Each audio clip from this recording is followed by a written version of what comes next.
que en situaciones de vulnerabilidad,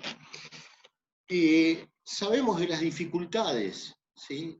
Digamos, hoy yo puedo decir acá desde mi casa que la escuela sola no puede y no debe.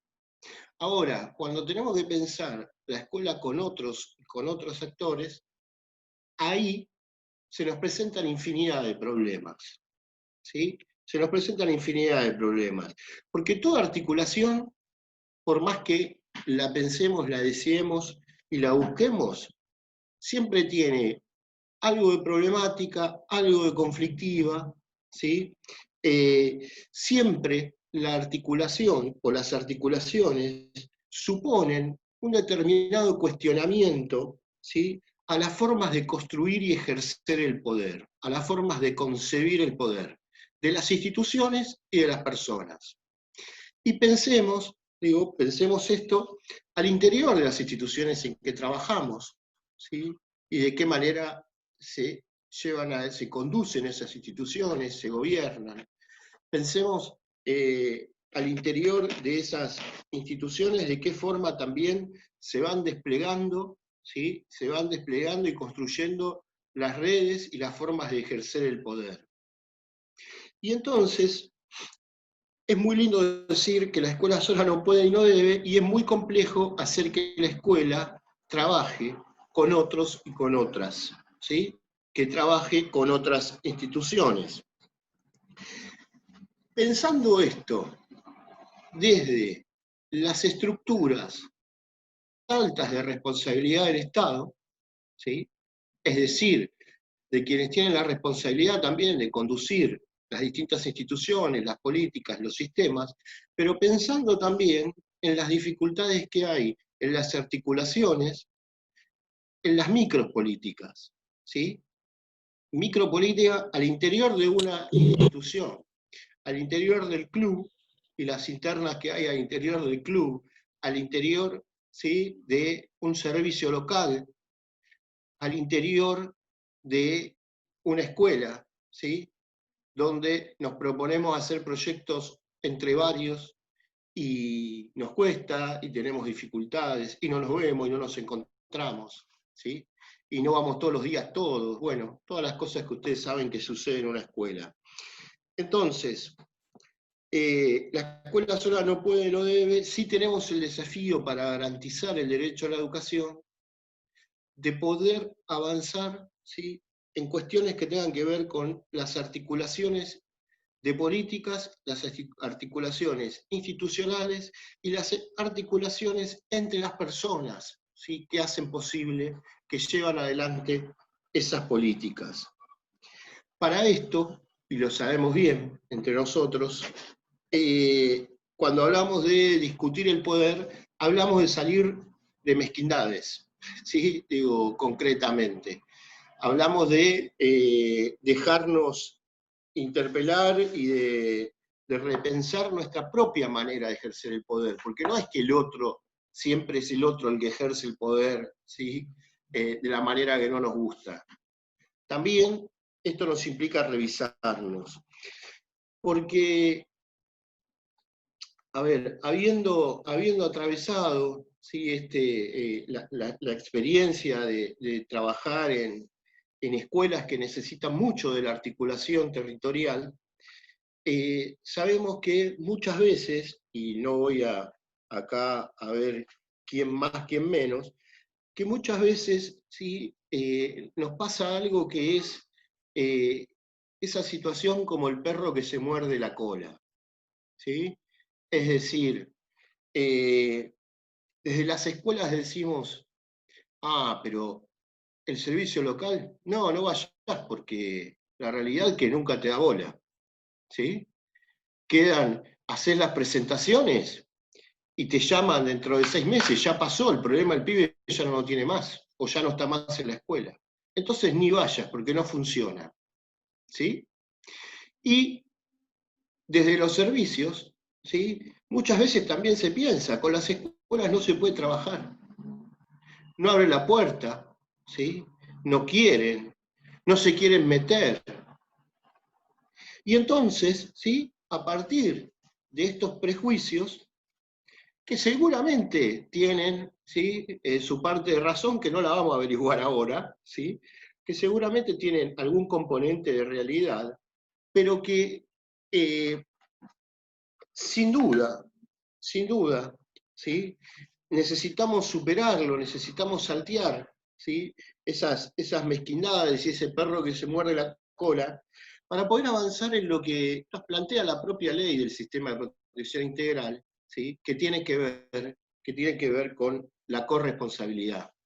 Me parece que ahí, ¿sí?, en ese lugar, hay algo para que nosotros podamos tomar y para que podamos pensar juntos. Quizás a ustedes esto que estoy diciendo no les resulta novedoso. Es posible.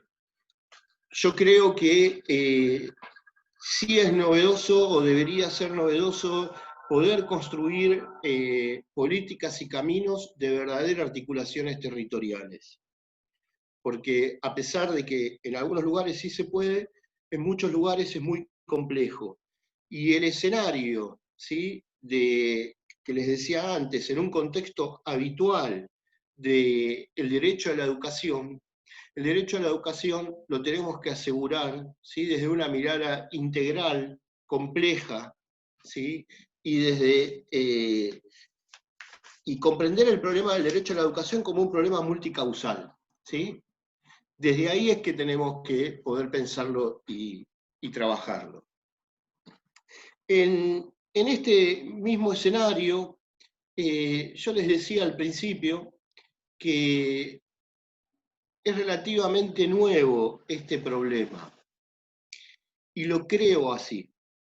No porque crea que 15 años es poco, ¿sí?, sino porque tenemos que leer los hechos, ¿sí?, a la luz de la historia. No podemos leer solo la coyuntura. Y la historia les dice a todas y a todos ustedes que durante casi un siglo hubo una ley de patronato donde los pibes eran objetos de aplicación de una ley y no sujetos de derecho, ¿sí? También nos dice a los que trabajamos en educación que desde el inicio del sistema educativo en la Argentina, desde la generación del 80, de 1884 con la ley 1420, si quieren, la educación nunca fue un derecho, ¿sí? La educación es un derecho a partir de 2006 en nuestro país. Hasta ese momento, ¿sí?, fue un servicio, ¿sí?, y hasta ese momento, si bien se fue masificando y se fue universalizando, sobre todo fuertemente la educación primaria, ¿sí?, la educación secundaria tuvo, más que la condición de derecho en los sectores más empobrecidos, tuvo la condición de privilegio casi. Entonces, que sea un derecho nos pone a nosotros en una situación de pensar que hace 14 años esto sucede, y 14 años no digo que fue ayer, en tiempos históricos, pero sí que fue poco, ¿sí? Para llegar casi a la universalización de la educación primaria, necesitamos un siglo, ¿sí?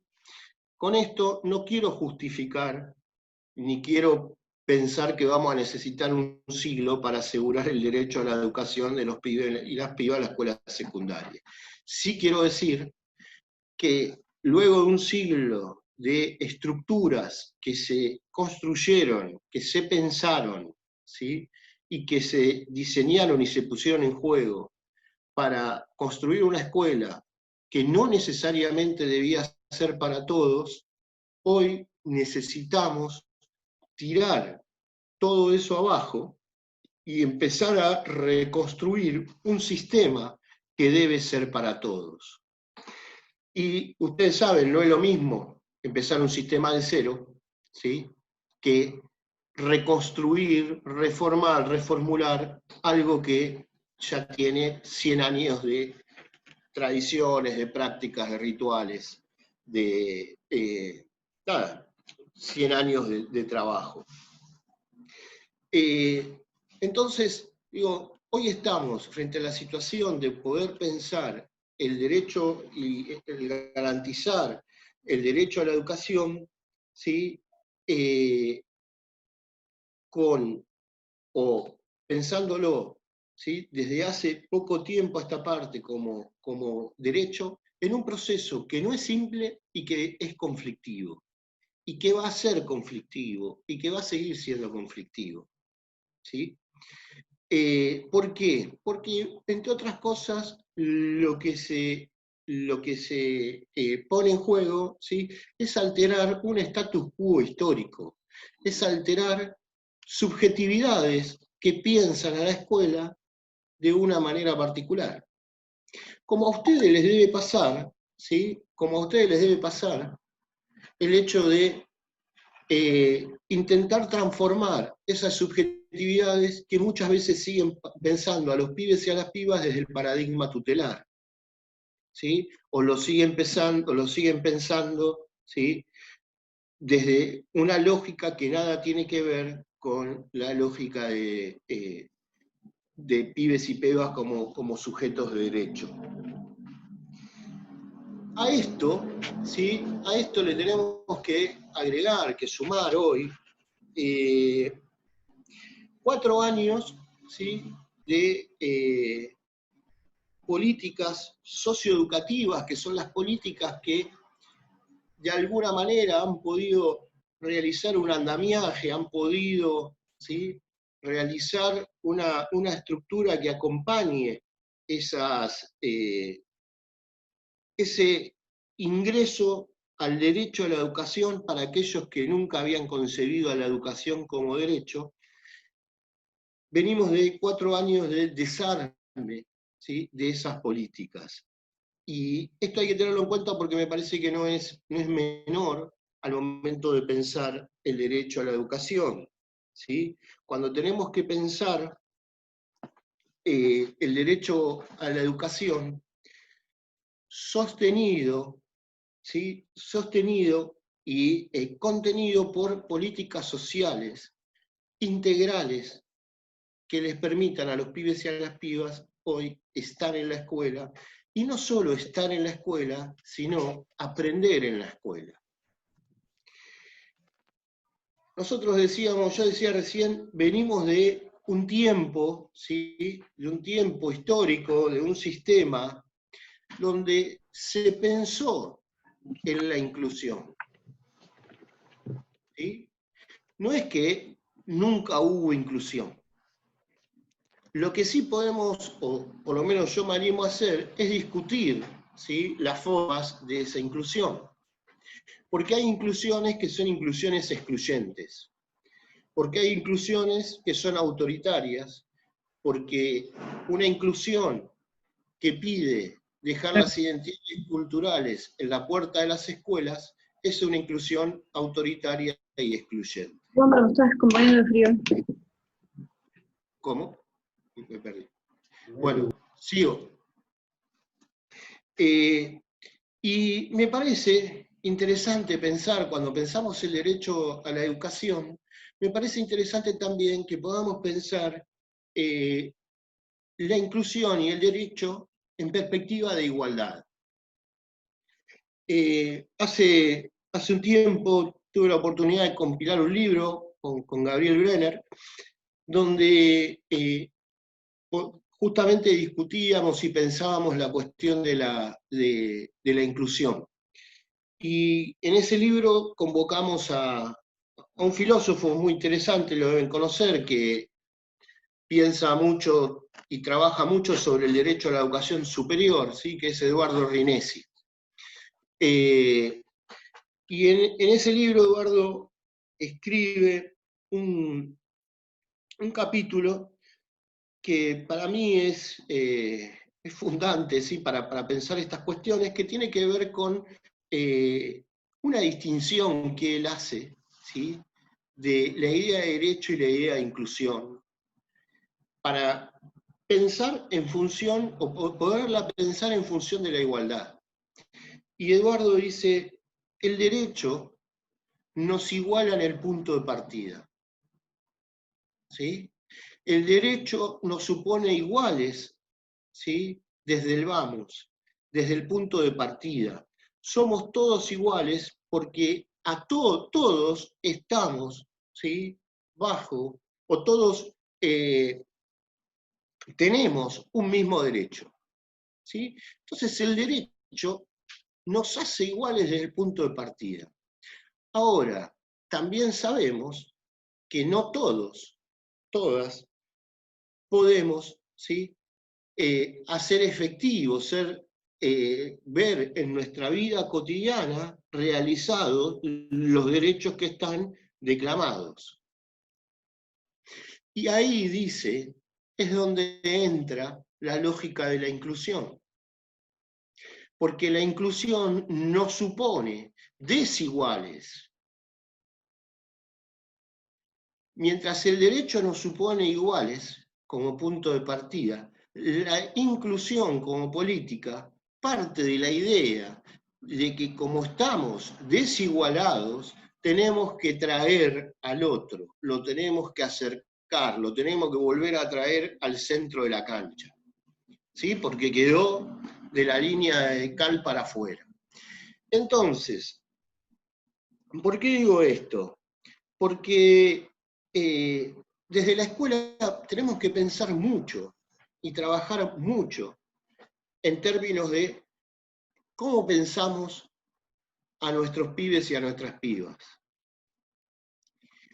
Y pensarlos, ¿sí? Pensarlos desde el derecho implica pensar, ¿sí?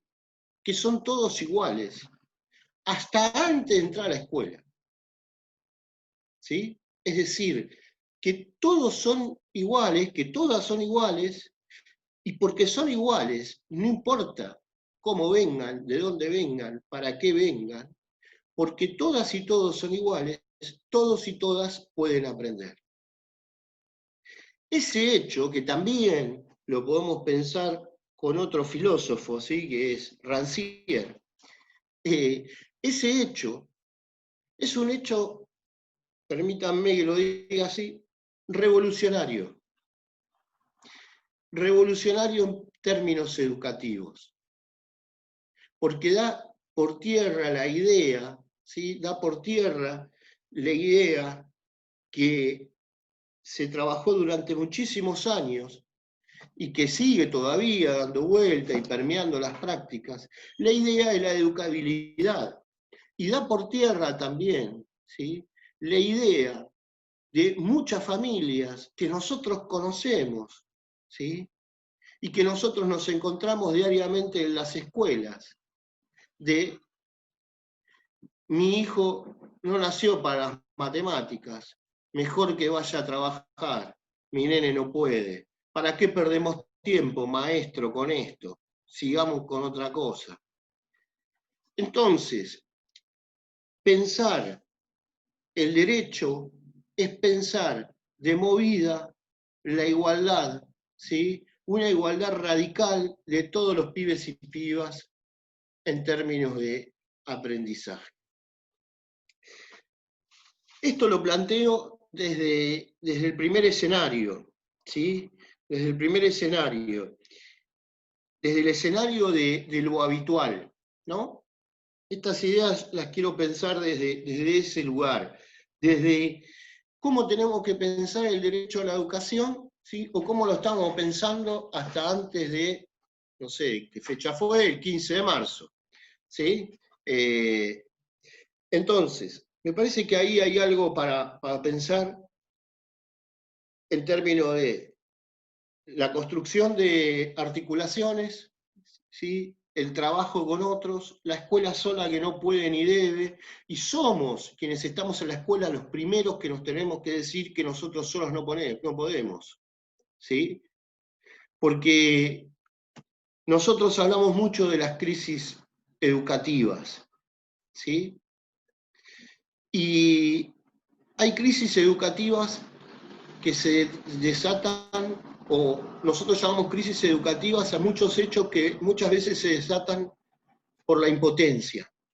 por todo lo que nos gustaría resolver y no podemos, por la impotencia del propio sistema, por la impotencia de condiciones materiales, por la impotencia.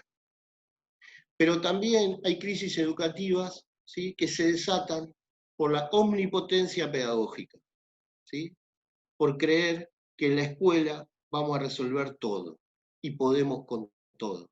Y lo primero que tenemos que hacer para garantizar el derecho a la educación es ir a Freire y pensar que nada se puede sin humildad, ¿sí?, y nada se puede sin trabajo colectivo. Y el trabajo colectivo es con otros, y con otros que hacen otras cosas y que piensan distinto a nosotros los docentes y los educadores. Vamos al segundo escenario. No puse el tiempo, no sé cómo estoy, pero después que Soraya me diga a ver cuánto tiempo tengo y lo voy controlando. Vas muy bien, vas muy bien. ¿Muy bien? Bueno, Sí. voy con el segundo escenario, ¿sí? El segundo escenario es, y se está hablando mucho, ¿sí?, de esto. Ya creo que por demás, al menos lo que trabajamos en educación, por lo menos yo, estoy cansado de pensar en la educación en la pandemia. Pero, y cansado de leer, ¿no?, esto.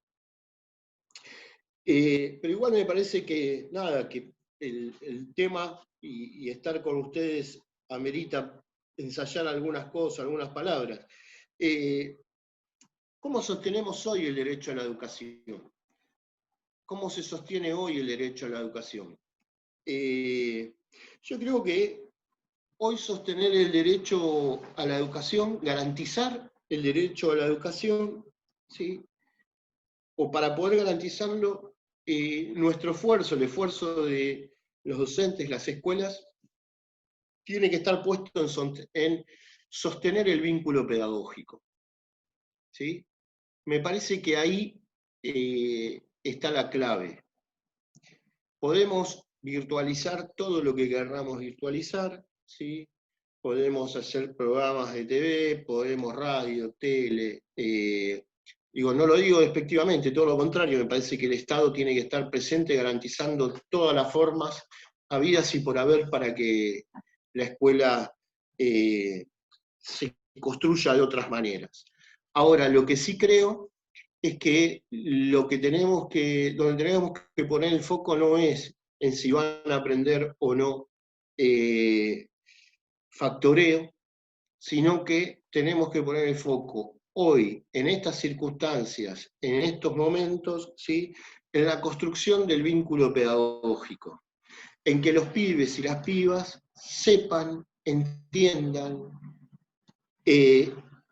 sientan que nosotros, los docentes, estamos, ¿sí?, que la escuela está. Porque no podemos, ¿sí?, creo que hoy más que nunca, dejar de leer los contextos de desigualdad, ¿sí?, en que se encuentran nuestros pibes y nuestras pibas en estos tiempos. Desigualdad que estaba antes, claramente, pero desigualdad que hoy se profundiza y se expone casi de manera brutal, ¿sí? Entonces, me parece, por un lado, que garantizar hoy el derecho a la educación es, por un lado, un Estado presente, fuertemente presente, ¿sí? Un Estado que diga, acá estamos y acá está la escuela, aunque no vayas.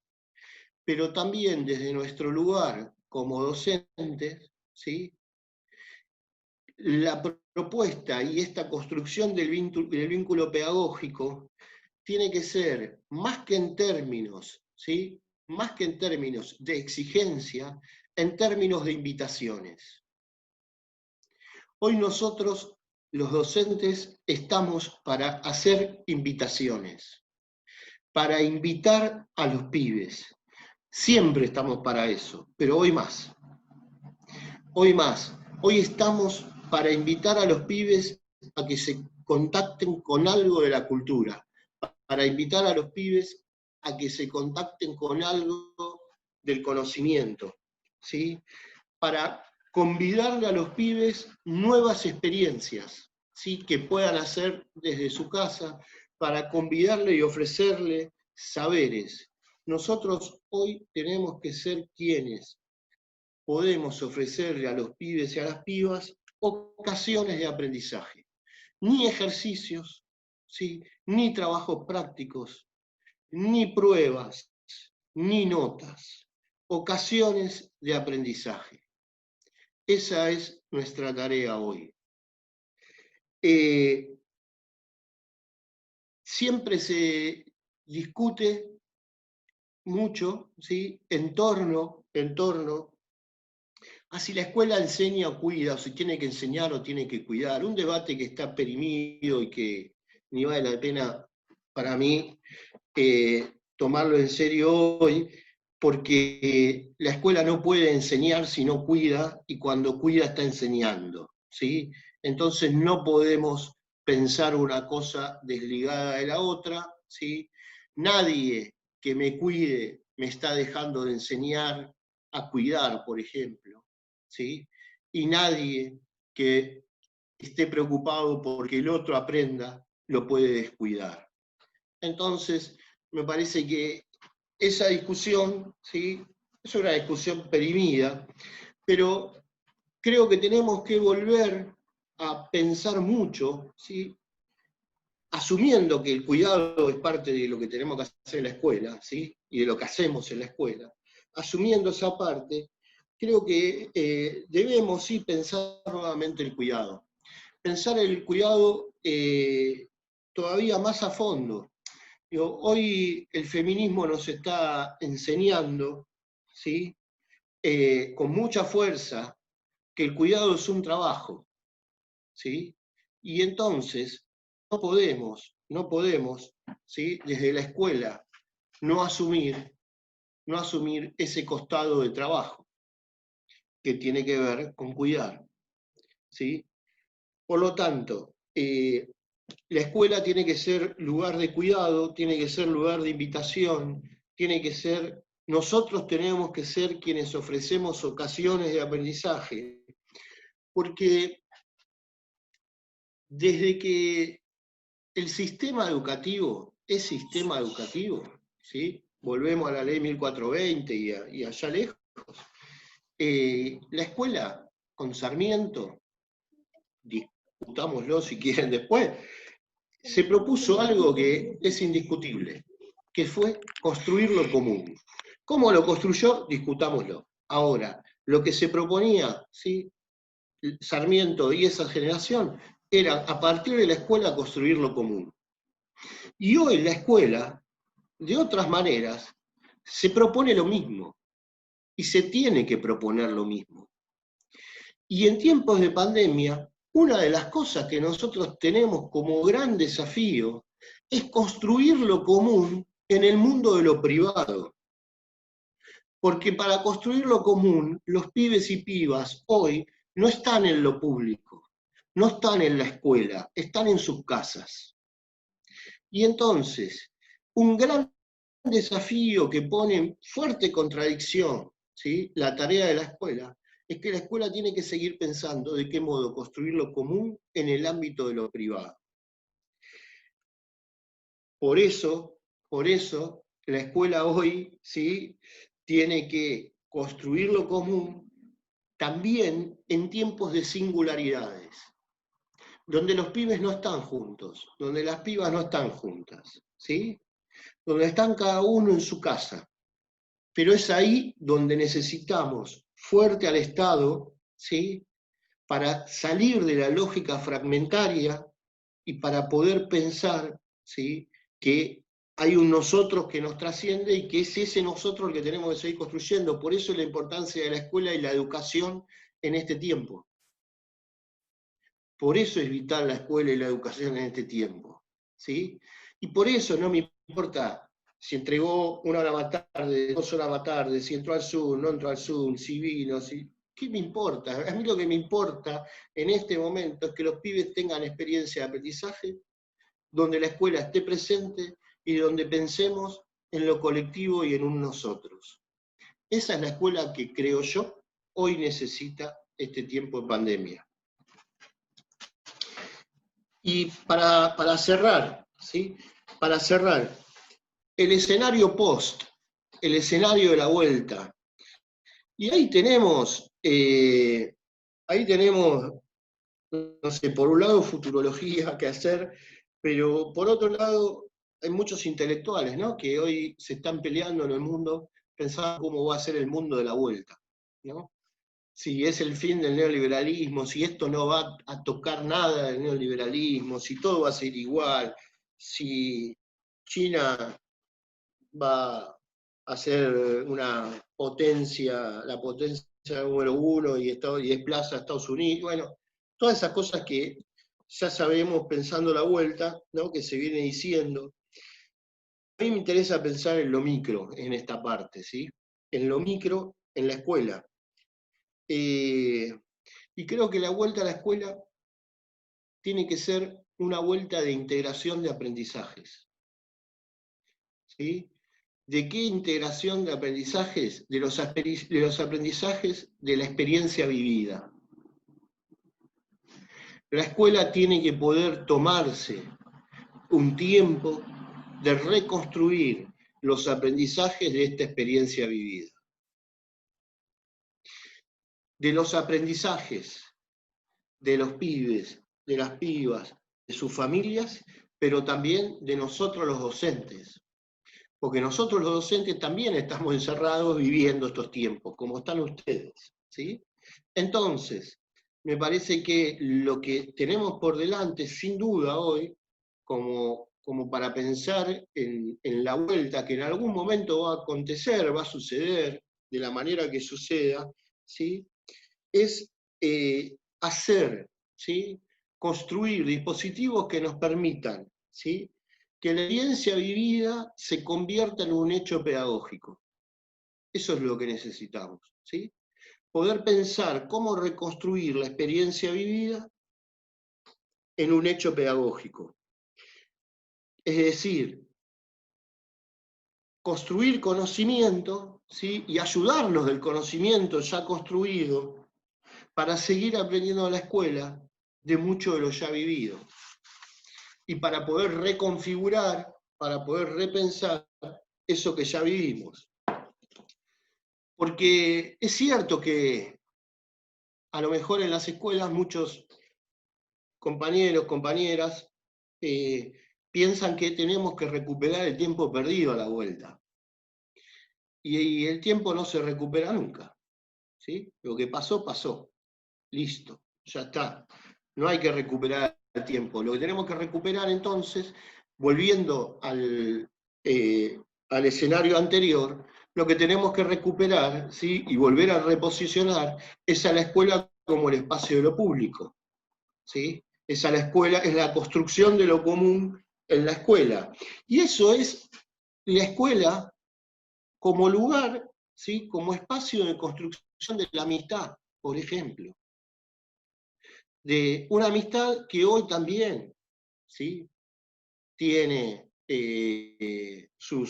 está también herida de algún modo, ¿sí? La escuela como espacio de relación con el saber, para ayudarnos a pensar, para ayudarnos a comprender ese mundo que vamos a vivir, que si hay algo que estamos seguros es que lamentablemente, digo lamentablemente porque creemos que va a ser duro, va a ser distinto al mundo que dejaron el último día que fueron a la escuela. Y la escuela nos tiene que servir para comprender ese mundo, para comprender el mundo en el que vamos a vivir, para comprender qué es lo que nos pasa con eso. Y creo que una de las cosas que es indudable hoy, o por lo menos para mí, digo, por supuesto es debatible, es que muchos hoy están diciendo que ya no queda duda del lugar del Estado, ¿no? No queda duda de la importancia del Estado y de la centralidad que debe tener un Estado para el cuidado de los ciudadanos. Yo creo que después de embates del neoliberalismo, si algo ayudó el coronavirus es a derrotar la visión neoliberal, ¿sí? Que cual profecía prometía, ¿sí? El final cada vez más cercano de la escuela. Ese fin de la escuela reemplazada por las virtualidades, ese fin de la escuela que reemplazada en ciertos sectores de la sociedad, ¿sí? Por la homeschool, ¿sí? Por esos jardines que se hacen a medida en cada casa con los 3 amiguitos de mis hijos, ¿no? Un embate que, para el que sin duda la educación es uno de los negocios más importantes, ¿sí? que mueve más dinero en el mundo, y también para determinadas visiones es un gasto muy importante. Yo creo que hoy nos damos cuenta que la escuela es imprescindible, ¿sí? Porque hoy tenemos 14 Zoom por día, ¿sí? Pero necesitamos ver a los pibes necesitan ver a los maestros, y entonces no hay mucho que discutir, ¿no? No hay mucho que discutir, ¿sí? En todo esto. La realidad es que en medio de la virtualidad, ¿sí? En medio de todo esto que se va desplegando de virtualidades, sabemos que la escuela es real, ¿sí? No es virtual, la escuela es real, como son reales los abrazos que extrañamos, como son reales los amigos que extrañamos, como es real el conocimiento, y como es real también nuestro derecho a ser felices, y el derecho de todos los pibes y pibas a ser felices. Para cerrar, solo una anécdota de una amiga, es maestra en Bariloche, en los barrios del Alto de Bariloche, y bueno, ella nada, siempre suele hacer posteos muy lindos de escenas que le pasan con sus estudiantes, y ahora está haciendo muchos posteos de escenas que le pasan con sus estudiantes, primer grado, ¿sí? Esos son sus estudiantes, a partir de WhatsApp, ¿sí? Ella hoy está trabajando con WhatsApp, a partir de WhatsApp que va, se va mandando con las mamás de los chicos y las chicas. Y entonces estaban trabajando la idea del espacio, del lugar, ¿no? Con los chicos de primer grado, y ella le pregunta, ¿cuál es tu lugar favorito? ¿Sí? Ella le pregunta a un nene, primer grado, ¿cuál es tu lugar favorito? Y la respuesta del nene, ¿sí? O ella dice, me responde, mi abuela, sin dudas, ¿sí? Y ella después aclara en el posteo, ternura infinita, qué hermoso lugar le dije, ¿sí? ¿Por qué traigo esto? Por un lado, porque me parece también de mucha ternura el diálogo con el pibe a través de un WhatsApp. Pero también porque que el pibe diga mi abuela, ¿sí? Es decir, que encontró un lugar de cobijo donde alojarse, ¿sí? En su abuela. Pero también, ¿sí? También me parece que nos sirve para pensar que el lugar escuela se traslada a los lugares maestros y maestras, ¿sí? Que se constituyen en adultos y adultas referentes de muchísimos de nuestros pibes hoy, a través de un WhatsApp, a través de un Zoom, a través de la escritura de un cuadernillo que se fotocopia a la fotocopiadora del colegio y se reparte, o solo a través, quizás, ni más ni menos, ¿sí? Que del bolsón de comida que se reparte en las escuelas todas las semanas. ahí está la escuela, ahí está el espacio público, ahí está el derecho a la educación y ahí creo está la construcción de lo común. ¿Estamos? ¿Sí? Bueno, Muchísimas Soraya, te doy gracias. Sí. la palabra. Soraya, gracias Gustavo por esta presentación, por estas ideas que nos fuiste desarrollando, y Soraya, si querés ir trayendo las preguntas que fueron surgiendo, que son varias por lo que vamos viendo. Bueno, Gustavo, se ve que tenés un estilo de exposición donde las compañeras y los compañeros se tomarían unos buenos mates con vos y comentarían mucho de lo que ibas aportando, porque eso sucedió en el chat durante toda la exposición. Había comentarios que afirmaban, que preguntaban, que comentaban, así que algo de eso es lo que voy a intentar recuperar en esta parte. Uno vi de reojo, pero no me quería distraer, así que trataba de volver a centrarme. Muy bien.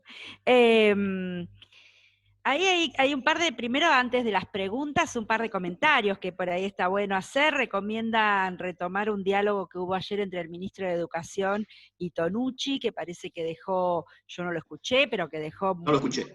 Muchos aportes y cosas para pensar en torno a la educación, así que nos recomiendan que lo retomemos. Una compañera decía de que es docente y que la escuela, más allá de que los chicos supieran o no nadar, tenía que ser una pileta donde todos hicieran pie, ¿no? Como imagen o como metáfora de esta institución que tiene que poder contener e igualar en algún punto en relación a lo que vos decías. Por otro lado estaba la pregunta de cuál es el libro donde participó Rinesi, para que podamos buscarlo y retomarlo, o si nos podés pasar el texto o algo así para socializarlo, no sé. Pero por lo menos comentar. Les paso. Ah, bueno, nos pasa. No le diga nada a la editorial, pero les paso. Muy bien. En ninguno de los 85, 90 que estamos acá vamos a decirle nada a la editorial, se los hacemos llegar. Por otro lado, había mucho acuerdo con esta cuestión última de la pospandemia como el momento de mejorar vínculos y de reconocer vínculos que la pandemia nos negó como parte del aislamiento, o los enfrió o los cambió de situación a través solo de las redes, y que se pudiera pensar esta escuela como ese lugar de encuentro, de vínculo, y también se opinaba bastante con respecto al trabajo, cuando se trabaja con niños y niñas, trabajarlo vincular con sus familias, ¿no? Esta cuestión de tomar el vínculo no solo como un dato, sino como un elemento de trabajo, de cotidianeidad. Esto salió mucho también. Soraya. Sí. Perdón. No, creo que es fundamental eso, ¿sí? A ver, es algo que no traté para no hacer muy largo, pero me parece que hoy, bueno, quedó en el relato último, ¿no? Que conté de Silvina, de esta amiga mía. Hoy necesitamos, ¿sí?, mucho más la mediación de las familias, ¿no? Y si algo vamos hablando con otros docentes en este tiempo, es que es un tiempo propicio para empezar a discutir fuertemente, ¿sí?, desde las escuelas, cómo se construye la relación familia-escuela. Porque también es una relación compleja, difícil, ¿sí?, a veces muy buena, muy aceitada, a veces muy distante, ¿sí?, a veces muy demandada y a veces muy rechazada. Entonces creo que es ¿sí?, una de las cuestiones hoy que nos ponen de cara a pensar también, ¿sí? Si uno quiere pensar algunas cosas de la pospandemia, ¿sí?, una de las cosas que tenemos que repensar fuertemente es de qué manera, ¿sí?, vamos a reconstruir, a repensar el vínculo familia-escuela. Sí. En ese sentido, bueno, ahí me parece que tu comentario se engancha con otra pregunta que una compañera hacía desde el principio de la exposición, que tenía que ver con esta cuestión de cómo se compatibiliza el derecho a la educación con niños, niñas, adolescentes que tiene que trabajar, ¿no? Y lo vinculo con esta cosa de la familia, porque me parece que en general representa también hasta grupos familiares enteros que trabajan, pero bueno, esta tensión que hay entre el derecho a la educación y la situación de la cotidianeidad del trabajo. Sí, y las desigualdades, ¿no? Digo, profundas que vivimos. A ver,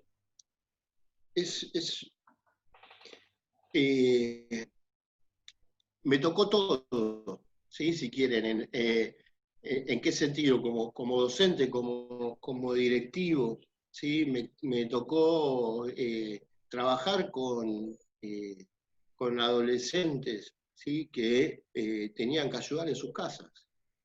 Y la realidad que lo que yo me proponía era que no se vulnere, entre todos los derechos vulnerados que tiene ese pibe o esa piba, no se vulnere también el derecho a la educación, ¿sí? Digamos, que eso no interrumpa su trayectoria escolar, poder acompañar de alguna manera, ¿sí? Que eso no interrumpa su trayectoria escolar. También sabemos, ¿no? Digo, desde lo jurídico, desde lo legal, todas las implicancias que esto tiene. Pero bueno, nada, sabemos también que los hechos concretos, los barrios, ¿sí? Muchísimos pibes hacen changas, y que, nada, me parece que es muy difícil compatibilizar las dos cosas, pero creo que el desafío es que no se vulneren más derechos, además de, por supuesto, reponer todos los derechos que podamos reponer que estén vulnerados, ¿sí? Trabajar para que no se sigan vulnerando otros, ¿sabes? Hay Gustavo, hay 2 o 3 preguntas que podríamos articularlas en el sentido de, y también lo pensaba como continuidad de lo que estabas diciendo, ¿no? En la cuestión del concepto de corresponsabilidad que nombraste en la exposición, algunas compañeras marcan el tema de que es un concepto que podría ser retomado para trabajar dentro de los distintos actores del sistema de protección de derechos, ¿no? Porque tanto de las escuelas, de los servicios locales, de las organizaciones sociales, les toca un rol en esta corresponsabilidad y en general parece más factible derivar la situación a alguno de los otros actores más que tejer esta corresponsabilidad. Entonces preguntaban un poco qué políticas concretas aportan a comprender y hacer política pública a partir de la idea de corresponsabilidad. Bueno, nada fácil. En 5 minutos, además, ¿eh? No, a ver, yo traigo una idea que vos lo nombraste, ¿sí? Digo, yo hablando un poco más desde el sistema educativo.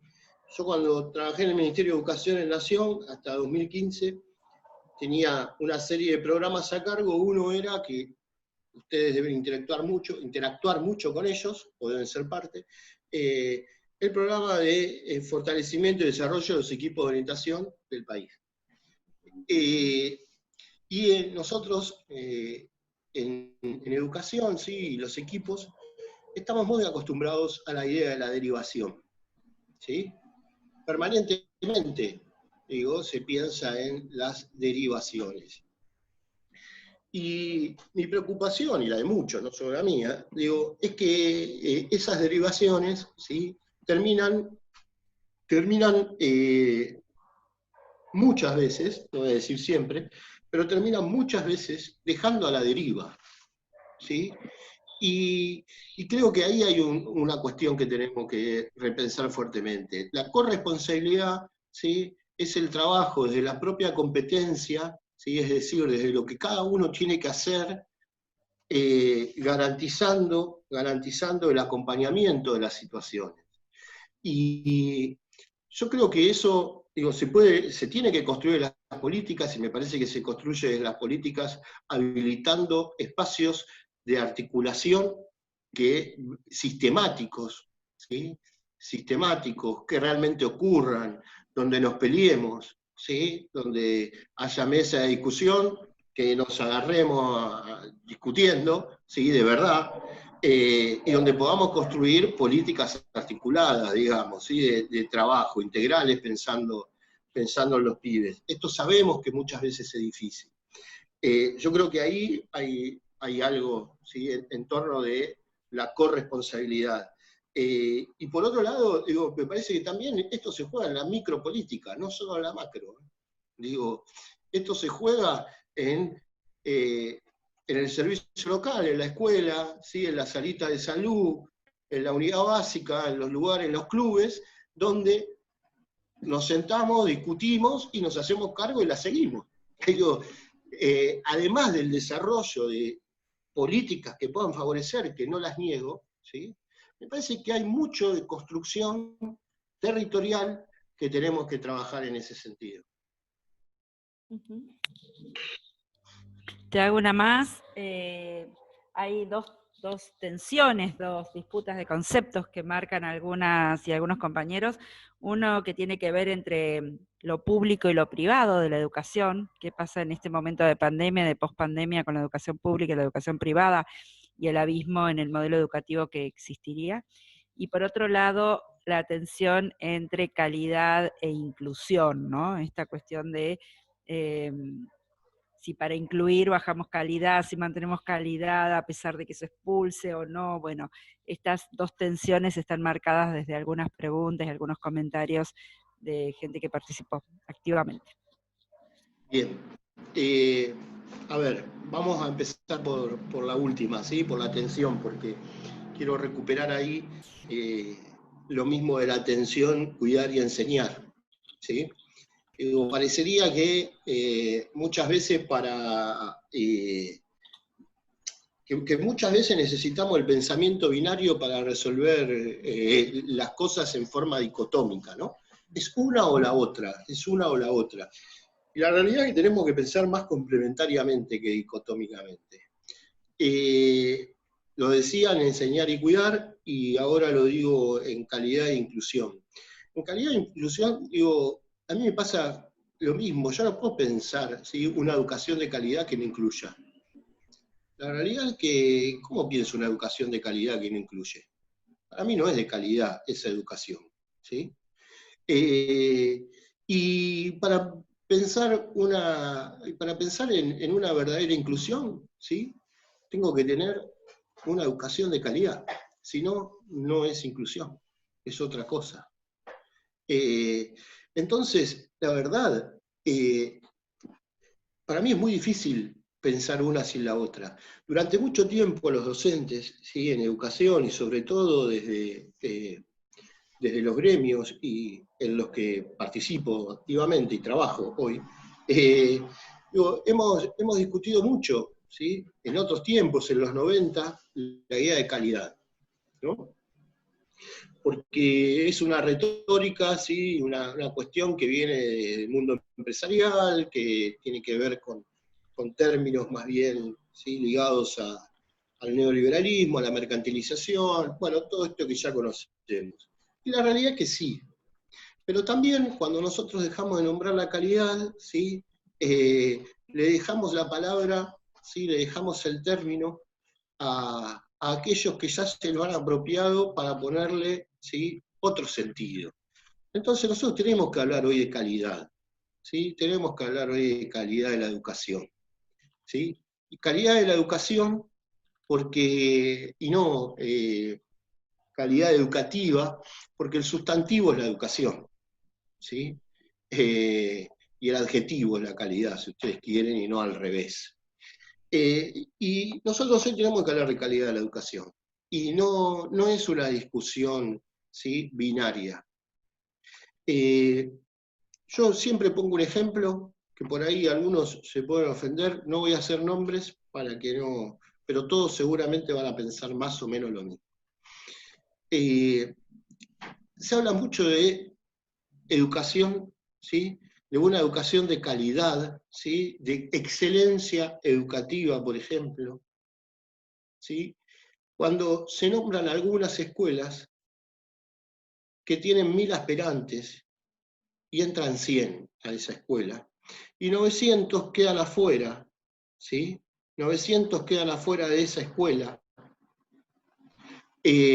porque no tienen los méritos académicos suficientes para poder ingresar. Y esa escuela, de los 100 que ingresaron, ¿sí? Después terminan 40, porque en el medio de todo ese proceso hubo, ¿sí?, otra selección que hizo que queden 40. Y entonces esos 40, ¿sí?, luego van a ser los 40 mejores. Y yo les digo algo, y por ahí digo, sin que se ofendan, pero esa escuela la hace cualquiera. Esa escuela es una escuela fácil de hacer, ¿sí? Trabajar en esa escuela, ¿sí?, es fácil. Sin embargo, ¿sí?, se habla de facilismo para las escuelas en las que entran todos, también los que no quieren entrar, ¿sí?, también los que no quieren estar, y que tienen el desafío de hacer que todos aprendan, también los que no quieren aprender. Y entonces eso no es facilismo, eso es dificilismo, ¿sí? Y entonces tenemos por ahí equivocadas, ¿sí?, los criterios y las coordenadas de qué es lo fácil y lo difícil. Hacé una buena escuela donde todos los pibes aprendan, ¿sí?, en un barrio empobrecido del conurbano. Y después discutimos de qué hablamos cuando hablamos de calidad educativa, ¿sí?, o de calidad de la educación. Muchas veces, ¿sí?, quienes hablan de porque se incluye, se baja la calidad, son los nostálgicos del pasado, ¿sí?, aquellos que piensan que todo tiempo pasado fue mejor. Yo, como trabajo en educación, ¿sí?, y la educación es siempre el porvenir, creo que todo tiempo que viene va a ser mejor, no el que pasó, ¿sí? No lo descuido al que pasó porque hay que aprender de la historia, pero las generaciones que vienen van a ser mejores que las nuestras, y no al revés. Digo, eso por definición, si no estaría trabajando en un kiosco y no en educación. Por definición pienso que los que vienen siempre van a ser mejores que uno.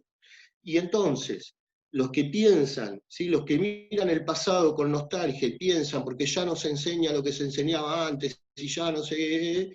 Bueno, les comento que antes, ¿sí?, que antes en la escuela, o en esa escuela secundaria que muchos sueñan, y que me pongo a discutir si es verdad que alguna vez fue así, ¿sí?, pero dándole la derecha en que alguna vez fue así,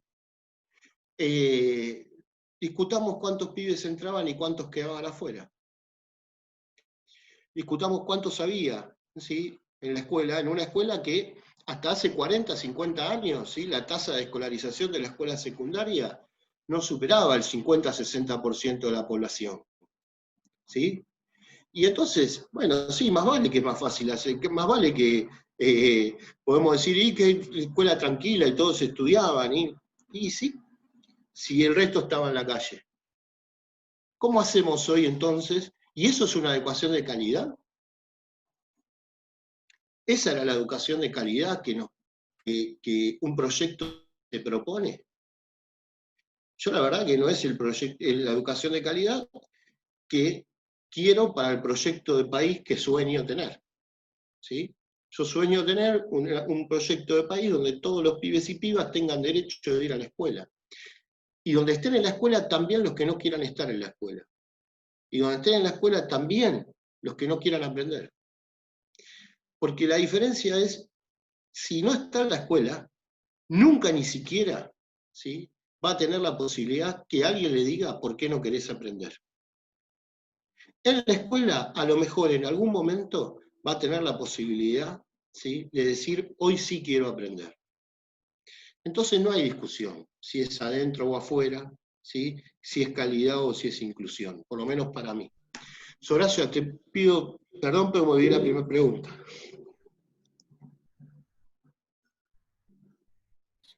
No, me parece que está por demás respondida, me parece que tenía que ver con esta tensión entre lo público y lo privado, era la última pregunta.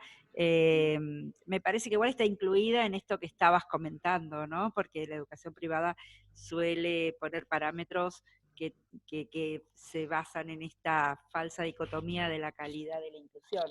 Pero si querés comentar algo de esto, esa era la pregunta que cerraba el No, comentario. a ver, creo que por esto de la gestión pública, gestión privada, digo, a mí me parece que lo que, más allá de los tipos de gestión, ¿sí? Lo que hoy se pone de manifiesto y lo que nos muestra esta pandemia, ¿sí? Con absoluta brutalidad y de forma descarnada es la desigualdad, ¿no? Y me parece que eso es lo que tenemos que asumir también para lo que viene, ¿no?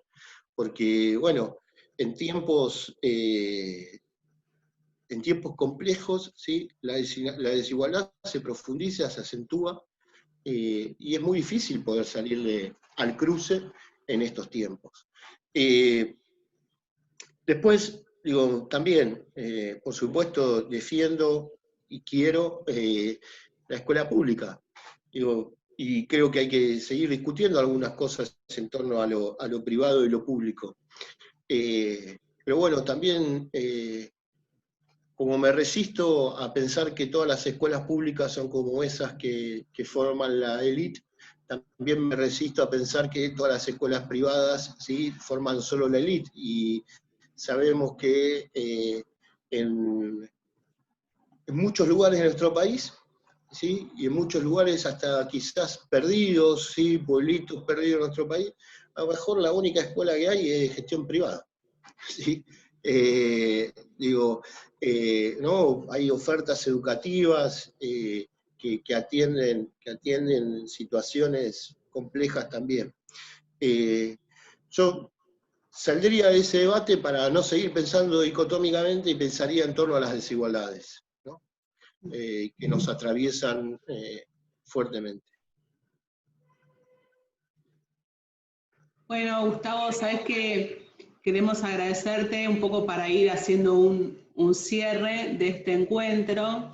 Yo de las muchas cosas que vos ibas diciendo me quedaba con esto de recuperar la escuela como el lugar de la construcción de lo público, la escuela como el lugar de la amistad, de reconstruir los vínculos, ¿no? Como el lugar del juego, ¿no? De la interacción, de lo que es lo comunitario en general, ¿no? Y también pensaba que para nosotros, ¿no?, las personas adultas, ese lugar en gran medida también es el trabajo, ¿no? Y que pensando, haciendo un paralelo, ¿no?, entre el derecho a la educación y el derecho al trabajo, digo, bueno, por ahí algo que esta pandemia nos fue afectando fue también el trabajo como el lugar del encuentro, el lugar de los vínculos, ¿no? Aquellos con los que comparto muchas horas todos los días, ¿no? Yo ahora estoy en un edificio que está prácticamente vacío, ¿no? Y la verdad que se nota esto, ¿no? Cómo se palpa, cómo esto va, el aislamiento va afectando este espacio laboral, no solamente, porque bueno, hay cosas que las vamos haciendo remotamente, ¿no? Bueno, fuimos como generando algunos mecanismos, así como la escuela fue generando algunos mecanismos mejores o peores, nosotros también desde el organismo fuimos generando algunos mecanismos. Pero me parece que algo a repensar también dentro de lo que es el derecho al trabajo, el espacio de la vinculación entre compañeros y compañeras, ¿no? De hecho, esta iniciativa de tener 2 encuentros en la semana fue un poco para eso, ¿no? Para generar, con la excusa de pensar, capacitarnos, debatir entre nosotros, tener la posibilidad de convocarte a vos y a otras personas que también fuimos convocando a lo largo de estas semanas, bueno, que fuera un espacio de alguna manera de encuentro, ¿no? De encuentro entre trabajadores y trabajadoras. Así que bueno, queremos agradecértelo mucho por habernos dedicado todo este tiempo. Y bueno, y a todos los compañeros y compañeras volver a encontrarnos el próximo lunes a la tarde y agradecerles a todos el compromiso del estar. Así que bueno, muchas gracias. Gracias a ustedes y que estén bien y que sobre todo estén bien todos nuestros pibes y nuestras pibas. Gracias. Gracias.